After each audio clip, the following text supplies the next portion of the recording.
चाहिए आन पान सोए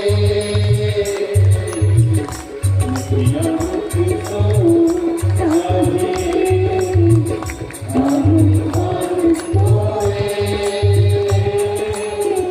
कौन पोसे सकल तुलसी सहित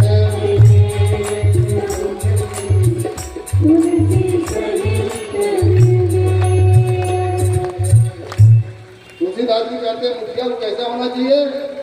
हम मुखिया मुख सो चाहिए। मुखिया कैसा होना चाहिए?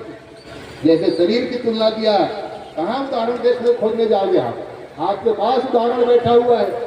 मुखिया मुख के समान चाहिए। देखो शरीर में कितने अंग प्रत्यंग है, एक से एक अंग है। 3.5 करोड़ तो बालों की संख्या है। कितने दांत हैं, एक एक इंद्रियां हैं, एक एक नस है, पंच ज्ञानेंद्रियां हैं, पंच कर्मेंद्रियां हैं, पंच प्राण है, मन है, बुद्धि है, चित्त है, अहंकार है, इनके अधिष्ठाता देव है। ये सब मुख में शरीर में भरा हुआ है। और इनका मुखिया कौन है? इनका मुखिया मुख है। और मुख जैसे मुखिया होने के कारण आप बताइए, इतने शरीर में अंग प्रत्यंग है पर आपस में कभी लड़ाई झगड़ा होता है? क्यों? शरीर के अंग आपस में कभी लड़े हैं? जिह्वा को कभी उन्होंने काटा नहीं, धोखे से कभी अपवाद हो जाएगा। कभी भी आपके दांत ने आपके जीभ को नहीं काटा। इतना सामंजस्य, इतना प्रेम, इतनी एकता। मच्छर पैर को काटती है तो हाथ सेवा के लिए पहुंच जाता है। पैर भैया तुमको मच्छर काट रहा है, मैं भगा करके आपकी खुजली कर देता हूँ। मन की इच्छा होती है चलने की, पैर तैयार हो जाता है। इच्छा होती है मन की आंख देखने लगता है। इतना सामंजस्य, इतना प्रेम, इतनी एकता। और परिणाम ये होता है कि बड़े बड़े लोगों को लड़ने की क्षमता इनकी आ जाती है। किसी ने डंडा उठा दिया पीठ के ऊपर, सिर के ऊपर, तो हाथ पहुंच जाता है। आप होते कौन हो? हमारे सिर पर हाथ, हमारे बंधुओं पर, हमारे मित्र पर, हमारे साथी पर हाथ डंडा उठा। इतनी एकता, इतनी सामंजस्यता। क्यों? क्योंकि जिनका मुखिया अगर ऐसा होता है, उनमें एकता बनती है। और जहाँ एक है, एकता है, वहीं पे सब कुछ हो सकता है। इसे एक बनो, एक बनो। संघे शक्ति करो युगे। महाराज ने कहा, हे चंद्रदेव, आप मुखिया हैं और आपको चाहिए कि आपको जितनी पत्नियां हैं सब पत्नियां तुम्हारे लिए समान हैं। एक के लिए अधिक कर रहे हो, एक के लिए कम कर रहे हो, ये उचित नहीं है, ये अनुचित है। एक बहू को क्या चाहिए, बेटा को क्या चाहिए, भाई बहू को क्या चाहिए, एक एक चीज का ध्यान रखना आपका कर्तव्य है। आप पत्नी के लिए ज्यादा लाओगे, भाई की पत्नी के लिए कम, एक बहू के लिए ज्यादा, दूसरे बहू के लिए कम, तो निश्चित रूप से वहां वैमनस्यता फैलेगी। इसलिए आपको चाहिए कि आश्रितेषु च सर्वेषु न्यूनाधिक्यम कथम तव। ये न्यूना अधिक हो रहा है महाराज, ये उचित नहीं है। आपको ऐसा नहीं करना चाहिए। आपका ये धर्म नहीं है। तो जैसे चंद्रदेव को समझाया, चंद्रदेव कहने लगे कि महाराज मैं तो सबसे प्रेम करता हूँ, तो ये लोग शायद जिनके मन में आ गया है, जिनके मन में एक बार बैर आ जाता है, तो एक बार मन में बैर आ गए, कितना भी समझाओ उनके मन में समझता नहीं है।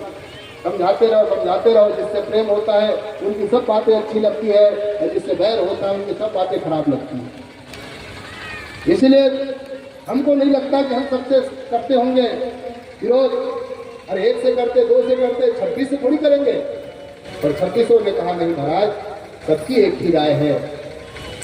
उन्होंने कहा महाराज ठीक है, प्रयास करता हूँ कि सबको प्रसन्न रख सकूं। पर सबको प्रसन्न रखना भी बहुत कठिन है। सबको प्रसन्न रखना भी बहुत कठिन है। दक्ष महाराज समझा करके चले गए, पर कुछ दिन के बाद फिर वही के वही फिर दक्ष आए। और दक्ष ने कहा कि हे इंद्र, चंद्र, तुमको हमने समझाया था पर तुमने हमारी बातों की अवहेलना कर दी। इसलिए जाओ, मैं तुमको श्राप देता हूँ कि तुम्हारी जितनी शक्ति है वो शक्ति चली जाएगी।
किया, छैया उठाती रही। फिर गणेश जी महाराज उठे, उठ करके स्नान किया, तिलक चंदन की, एक तखत आंगन में बिछाया है, मैया का हाथ पकड़ा, बाबा का हाथ पकड़ा और पकड़ करके आंगन के तखत में बैठा दिया और बैठा करके दोनों की विधिवत पूजन की।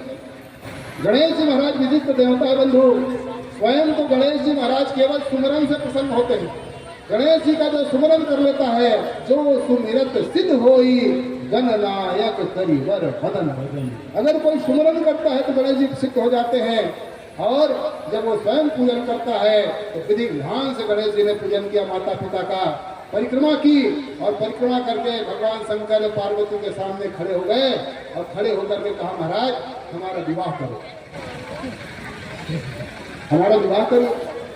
भगवान शंकर ने कहा, क्या बात करता है तू गणेश? अरे विवाह उसका होगा जो पृथ्वी की परिक्रमा करके आएगा। अभी तुम गए कहाँ, घर से नहीं निकले हो? उन्होंने कहा, पिताजी मैंने एक नहीं, मैंने 7 परिक्रमा कर लिया। कहा, क्या बात करते हो, कहाँ गए हो, किसने देखा है? कहा, पिताजी ये बताइए जो शास्त्र में लिखा है वो बातें सही है गलत है? भगवान ने कहा कि शास्त्र की बातें ही सच्चा है, क्योंकि जो शास्त्र में लिखा है वही प्रमाण है। तस्मात् शास्त्रम प्रमाणन्ते कार्याकार व्यवस्थितौ। गीता में भगवान कहते हैं जो शास्त्र में है वही प्रमाण है। तो पिताजी जब शास्त्र प्रमाण है तो शास्त्र में ये लिखा गया है कि जो अपनी माता पिता की पूजा करके जो माता पिता की परिक्रमा कर लेता है उसको पूरे पृथ्वी के परिक्रमा करने का फल घर बैठे मिल जाता है। ये नियम है कि पित्रोश्च पूजनम कृत्वा प्रकांति च करोति यः तस्त वै पृथ्वी जन्म फलम भवति निश्चितम। ये शास्त्र घोष करता है कि जो अपने माता पिता का पूजन करके उनकी परिक्रमा करता है उसको पृथ्वी के परिक्रमा करने का फल मिलता है।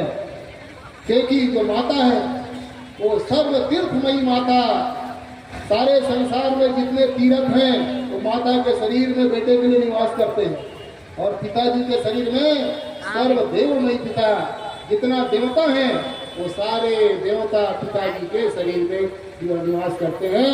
और जिन्होंने अपनी माता को प्रसन्न कर लिया वो घर बैठे सारे तीर्थों में स्नान करने का फल प्राप्त कर सकता है और जिन्होंने पिता को प्रसन्न कर लिया तो सारे देवताओं के पूजन करने का फल वो प्राप्त कर लेगा घर बैठे।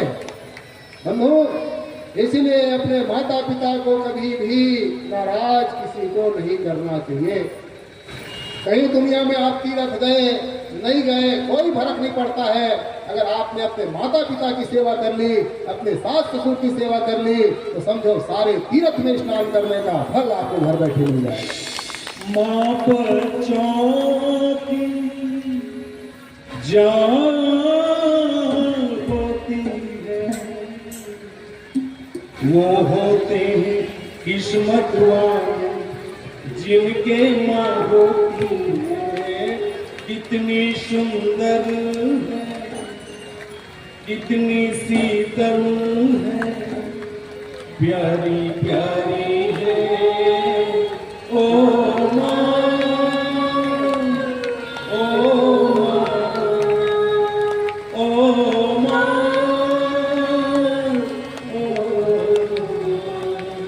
तू कितनी अच्छी है, तू कितनी भोली है, प्यारी प्यारी है ओ माँ, ओ माँ, ओ माँ, ओ माँ। ये जो दुनिया है ये वन है कांटों का, ये जो दुनिया है ये वन है कांटों का, तो फुलवारी है। काटते भटकाते रहता है। माँ तो वो है जो स्वयं मौत के मुंह में जाती है और एक नया जीवन प्रदान करती है। उस तत्व का नाम माँ तत्व है। स्वयं गीले पे सो करके जो सूखे पे सुलाती है, स्वयं भूखे रह करके बच्चों को खिलाती है, उसका नाम माँ होता है। वो पता तब चलता है जब माँ की छत्र छाया जब सिर से चली जाती है।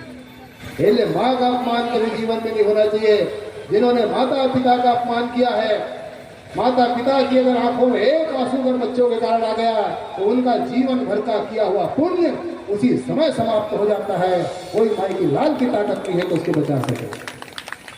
इसलिए कभी भी माता पिता का अपमान, सास ससुर का अपमान, ये भी माता पिता है, कभी भी जीवन में आप ना करें। अगर पुण्य चाहते हो तो ओ माता ओ पिता। शिवलिंग के लिए हमारे विधायक श्री ईश्वर साहू जी ने 3 शिवलिंग के लिए नाम दिया है।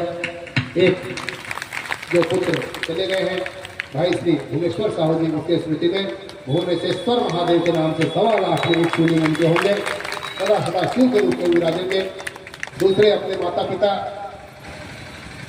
श्रीमती सुखिया बाई और श्री समेलाल साहू जी, सुखिया समेलालेश्वर महादेव के नाम से ये दूसरा शिवलिंग होगा।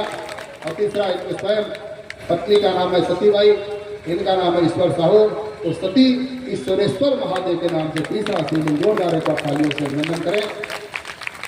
इस तरह से 3 शिवलिंग 3 पीढ़ियों का इनके द्वारा स्थापित हुआ है। बड़ा और जोरदार तालियों से अभिनंदन करें। और सबको जोड़ना, ऐसे ही हर घर से शिवलिंग होना चाहिए। वो 1.25 लाख शिवलिंग का अद्भुत मंदिर सपाट नक्षत्र में पड़ने वाली महाशिवरात्रि से उनकी स्थापना का क्रम चालू हो जाएगा और 1 साल चलेगा। 1 साल तक लगातार रोज शिवलिंग की स्थापना होगी और 1 साल के बाद फिर जो विशेष जो शिवलिंग है गर्भगृह में उनकी स्थापना होनी है। बोलो शंकर भगवान की जय। नाम सनातन है। क्या ब्राह्मण छोड़ सकता है? साहू अपना साहू छोड़ सकता है? क्षत्रिय अपना क्षत्रित्व छोड़ सकता है कोई छोड़ने वाला? कहने वाले पहले छोड़े और छोड़ने के बाद बात करें। बंधु, ये वर्णाश्रम व्यवस्था भगवान के द्वारा बनाई गई है। कोई माई की लाल की ताकत नहीं है कि वर्णाश्रम व्यवस्था को कोई मिटा दे। ये सनातन है, इसी का नाम सनातन है। भगवान राम की राज्य चाहते हैं लोग, राम राज्य आ जाए। कौन सी ऐसी व्यवस्था भगवान राम ने की थी जिनका राज्य आज तक के लोग चाहते हैं? वीर भोग्य वसुंधरा, इस वसुंधरा में कितने बड़े बड़े राजा महाराजा दानी योगी भोगी जोगी कितने आए, कितने राजा हुए। पर कोई अगर राज्य चाहता है तो किसका राज्य चाहता है? लोग कहते हैं राम राज्य आ जाए। देश में, प्रदेश में, गांव में, नगर में, यहाँ तक के दिलो दिमाग में हो तो राम राज्य होना चाहिए। क्यों? क्या किया था राम जी ने? ऐसी क्या व्यवस्था की थी? तो राम जी की मुख्य विशेषता थी कि वर्णाश्रम निज निज धर्म, निरत वेद पथ लोग, चल ही सदा पावहि सुखई, नहीं भय शोक न रोग। ये राम राज्य का नियम था। वर्णाश्रम निज निज धर्म, वर्णाश्रम व्यवस्था को सुदृढ़ किया था भगवान राम ने। हमारी जो सनातन धर्म की वर्णाश्रम व्यवस्था है, जाति व्यवस्था है, ऐसा कोई व्यक्ति नहीं जिसके पास रोजगार न हो। जन्म से रोजगार उसको बुलाता है कि बेटा आओ। कोई ऐसा नहीं है जो बेरोजगार हो।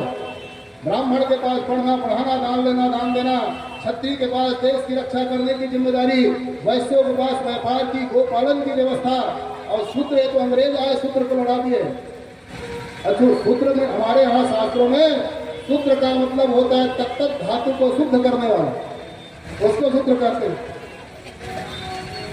सुनार के पास सोने को शुद्ध करने का काम, लोहार के पास लोहे को शुद्ध करने का काम, ताम्रकार के पास तांबे को शुद्ध करने के काम, बढ़ई के पास लकड़ी का काम, नाई के पास शरीर को शुद्ध करने का काम, चमड़कार के पास चमड़े को शुद्ध करने का काम। ऐसा कौन सा काम है बताओ जिनको हमारे यहाँ रोजगार मिल जाएगा?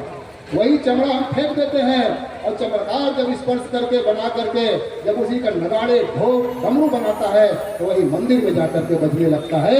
ये है सनातन धर्म, है धर्म सनातन। हमारे यहाँ कोई विरोध किसी से नहीं की जाती।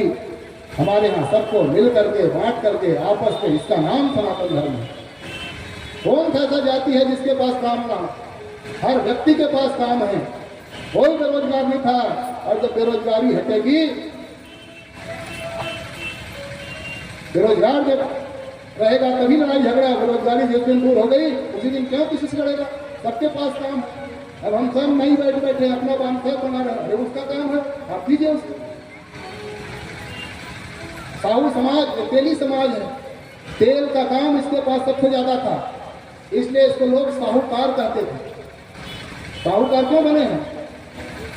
जाति है तेली, पर इसको लोग साहूकार कहते थे, क्योंकि तेल का व्यापार इतना बड़ा व्यापार सदा से चला रहा है।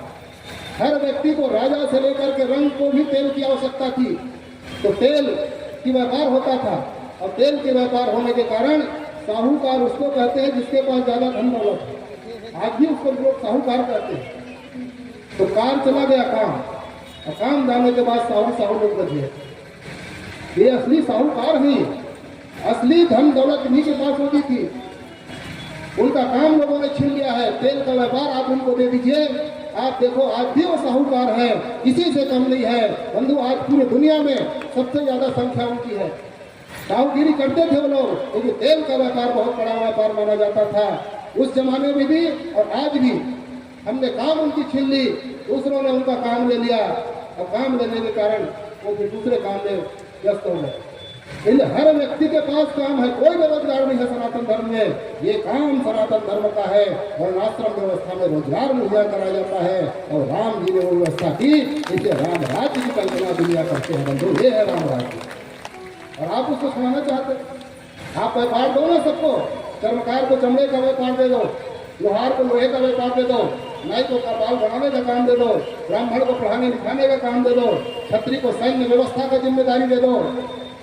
ऐसे कोई बेरोजगार रहेगा बताओ? और क्यों लड़ाई झगड़ा होगी? हो ही नहीं सकता। और आजकल उन्हीं को विदाई करने की उद्घोष कर रहे हैं, बड़े बड़े रैलियां निकाल रहे हैं। वर्णाश्रम व्यवस्था ही एकजुटता में ला सकता है, बाकी संसार की कोई व्यवस्था नहीं है। जब जाति व्यवस्था ही खत्म हो गई तो सब एक ही हो गए, फिर कहाँ कुछ बचा आपके पास। इसलिए वर्णाश्रम व्यवस्था इनको जो मिटाने का काम करता है, उसी का नाम दैत्य होता है, उसी का नाम राक्षस होता है। और वही सनातन धर्म की व्यवस्था को बिगाड़ करके आपस में वैमनस्य फैलाने का काम करते हैं, उसी को दैत्य कहा जाता है। वो जो दूषण था, नाम ही था दूषण। बंधु, उसके बाद बड़ी शक्ति आ गई। ब्रह्मा जी को प्रसन्न करके उन्होंने शक्ति प्राप्त कर लिया, और शक्ति प्राप्त करके वर्णाश्रम व्यवस्था को नष्ट करने के लिए, यज्ञ आगे देव को दूर करने के लिए वो काम करने लगे। पंडित लोग पूजन पाठ करते थे, कहते आपको नहीं करना है। जब शक्ति आ जाती है तो शक्ति का सदुपयोग होना चाहिए, उनका दुरुपयोग नहीं होना चाहिए। परंतु जो दुष्ट प्रकृति के लोग हैं, विद्या विवादाय धनम मदाय शक्ति परेशान पर पीड़नाय। जो दुष्ट के पास अगर विद्या आएगी तो विवाद करेगा, धन आएगा तो शराब पिएगा, जुआ खेलेगा, और अगर शक्ति आ गई तो दूसरे को परेशान करेगा। पर अगर सज्जन के पास आ गई है चीज तो साधो विपरीत में तक ज्ञानाय दानाय च रक्षणाय। अगर सज्जन के पास अगर ज्ञान आ गया तो उस ज्ञान का उपयोग मुक्ति के लिए करेगा, दूसरे के सहयोग करेगा। धन आ गया तो दान करेगा, और शक्ति आ गई तो दूसरे की रक्षा करेगा। परंतु दुष्टों के पास आ गया शक्ति तो मारपीट करेगा, धन आ गया तो शराब पिएगा, जुआ खेलेगा, और ज्यादा बुद्धि हो गई तो विवाद करेगा। यही दोनों में अंतर है। और बाकी क्या अंतर है बताओ? ये दूसरा अंतर नहीं। वो दूसरे के पास शक्ति आ गई, जाति व्यवस्था को परेशान करने लग गया। उज्जैन नगरी आ गया, और उज्जैन नगरी में जो ब्राह्मण जो तपस्या करते थे उनसे कहने लगे कि कोई पूजन पाठ नहीं करेगा, रुद्र की कोई पूजन नहीं करेगा, कोई अभिषेक नहीं करेगा, कोई पार्थिव लिंग नहीं करेगा, यज्ञ आदि कोई नहीं करेगा। ये जैसे ही उन्होंने घोषणा करने लग गए तो ये जो पंडित जी थे, जिनके बहुत सारे शिष्य प्रशिष्य थे, वो भगवान को प्रसन्न करने के लिए, क्योंकि जहाँ पूजन पाठ होता है वहाँ देवता प्रसन्न होते हैं।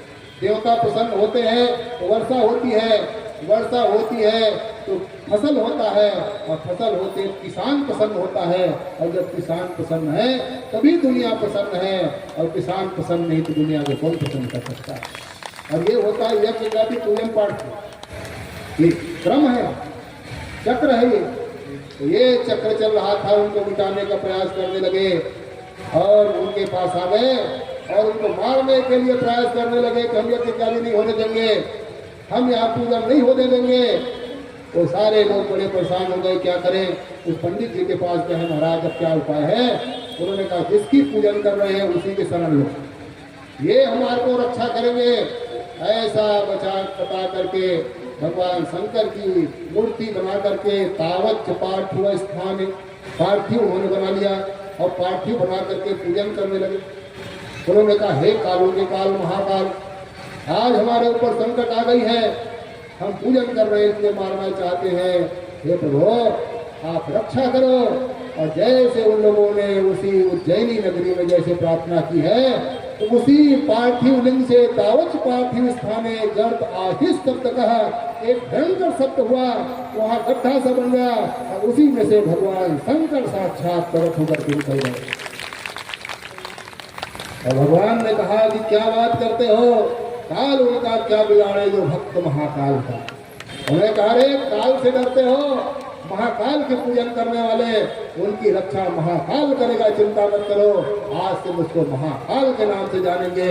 और उन्होंने उन भक्तों की रक्षा कर दी और दूषण को सदा सदा के लिए समाप्त कर दिया और कहा इनकी जो पूजन करेगा, जो पाठ करेगा, उनकी सारी मनोकामनाएं मैं पूर्ण करूंगा। सदा सदा मैं महाकाल के रूप में यही अवस्थित होता हूँ और वही आज महाकाल के रूप में उज्जैन में विराजित है। बोलो महाकाल भगवान की जय हो। एक शिवलिंग की घोषणा।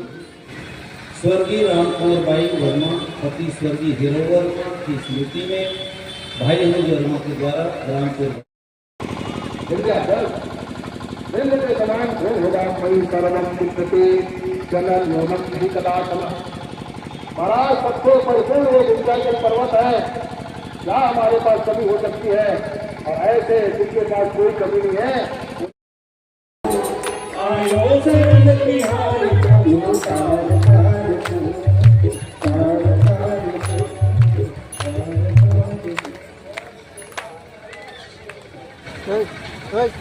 अभी कोई उठेंगे नहीं, सब लोग बैठेंगे बिना आरती कोई नहीं उठना है, सब लोग अभी श्रवण करें।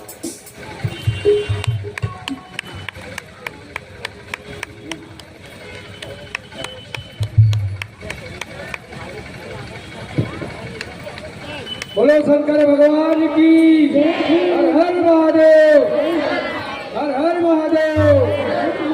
हे गुरु ब्रह्मा, हे गुरु विष्णु, हे गुरु ब्रह्मा, हे गुरु विष्णु, हे शंकर भगवान आपकी चरणों में। हे गुरुदेव प्रणाम आपकी चरणों में। हे गुरुदेव प्रणाम आपकी चरणों। हे गुरु ब्रह्मा, हे गुरु विष्णु, हे शंकर भगवान आपकी चरणों में। हे गुरुदेव प्रणाम आपकी चरणों में। हे गुरुदेव प्रणाम आपकी चरणों। हे गुरुदेव प्रणाम आपकी चरणों में। हे गुरुदेव प्रणाम आपकी चरणों। दुखिया मन को रोगी तन को, दुखिया मन को रोगी तन को मिलता है आराम आपकी चरणों में। हे गुरुदेव प्रणाम आपके चरणों में। हे गुरुदेव प्रणाम आपके चरणों में। हे गुरुदेव प्रणाम आपके चरणों में। हे गुरुदेव प्रणाम आपके चरणों में। मैं गुरुदेव के चरणों को प्रणाम करते हुए साथ ही साथ जितना भी भक्त प्रेमी को मैं प्रणाम करता हूँ, नमन करता हूँ। बड़े सौभाग्य की बात है, बड़े सौभाग्य की बात है कि एशिया के सबसे बड़े 1.25 लाख शिवलिंग की स्थापना हमारे जिले में हो। हमारे कितना खुशनसीब होते हैं जैन हमारे क्षेत्र में, हमारे जिला में, हमारे क्षेत्र से करीब हमारे जिला में, बेमेतरा जिला में 1.25 लाख शिवलिंग की स्थापना हुआ। हमारे बहुत सौभाग्यशाली। और आज भगवान के श्री मुख से आज हमला भगवान की कथा सुनने को मिला थे, तो हमला अवश्य 1 घड़ी या 2 घड़ी एक घड़ी या दो घड़ी पुनिया दो की याद, तुलसी चर्चा राम के कटे कोट अपराध। जैसी भी समय मिले जिंदगी जीने के लिए तो हर कोई अपना पेट पालने के लिए हर कोई मेहनत करते, सफल काम है, पशु पक्षी चिड़िया जानवर। लेकिन हम मनुष्य तन लाख 84 योनि ले भटक के मनुष्य तन मिले तो हम अपना जीवन ला तारे बार जैसे हम गेहूं चना बीजा रखन अनाज ला बीजा रखन किस साल ला अगले साल हम खेत में बोबो करके जेला बीजा की थन बीजा ला भूना मत खाए कि हम कितना वाला सुरक्षित ढंग से रखते में बोरी लगाकर प्लास्टिक झिल्ली पानी में मत भीगे हवा मत लगे करके बोला भूना मत खाए करके हम सुरक्षित स्थान में रखते हैं। ये तो अपन बीजा रखते हैं बीजाला रखते हैं और ये मनुष्य तल भूना मत खाए कर पर हमला का करे लगे, ये मनुष्य तल भूना मत खाए कर पर हमला भगवान के भजन भगवान के कथा भगवान के दर्शन हमेशा सुनना चाहिए। इसमें हमारे जीवन के सीख मिलते, जीवन के ज्ञान मिलते, सत्य सत्य के ज्ञान मिलते, हमारे सनातन धर्म के ज्ञान मिलते। और एक बार आप सब लोग कुछ करे की जरूरत नहीं है, आप मतलब कपड़ा बदले की जरूरत नहीं है, आप मतलब दाढ़ी बढ़ाए की जरूरत नहीं है, आप मतलब कोई जंगल में जाके तपस्या करे की जरूरत नहीं। मति अनुसार राम गुण गाई तापर राम बहुत सुख पाई। जितना आप मन से समय निकाल सको उतना ही आप मन भगवान की कथा न सुनो। तो आप सब भक्त प्रेमी ला प्रणाम करते हुए, गुरु जी ला प्रणाम करते हुए मैं भगवान भोलेनाथ से प्रार्थना करता हूँ कि हमारे क्षेत्रवासी हमारे प्रदेशवासी ला सदा कृपा बनाए रखे, सदा उसका मनोकामना पूर्ण हो। जय हर हर महादेव, हर हर महादेव। बहुत बढ़िया जी, ऐसे ही धर्म की सेवा आप लोग करते रहिए क्षेत्रों में। इसीलिए गुरु जी महाराज ने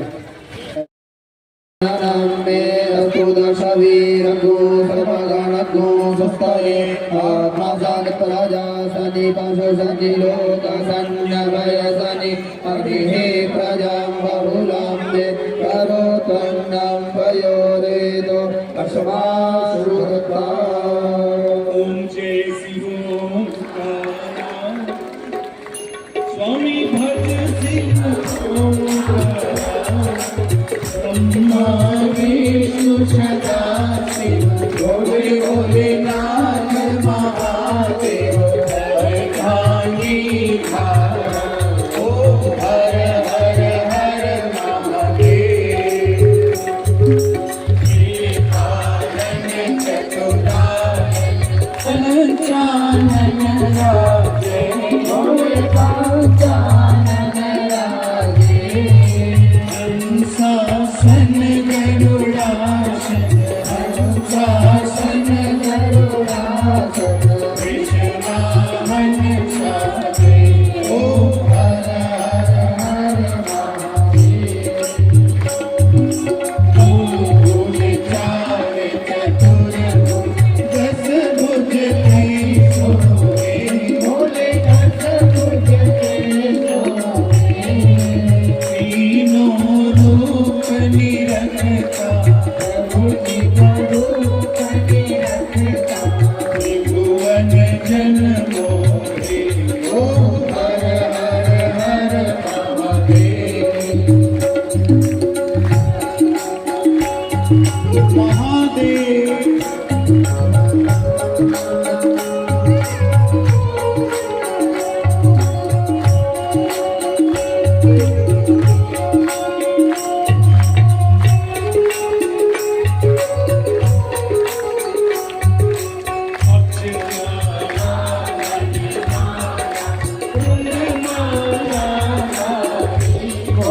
मुंड माला धारी त्रिपुरारी कंसारी त्रिपुरारी कंसारी हरमाला धारी ओ हर हर हर महादेव श्वेतांबर पीतांबर नागांबर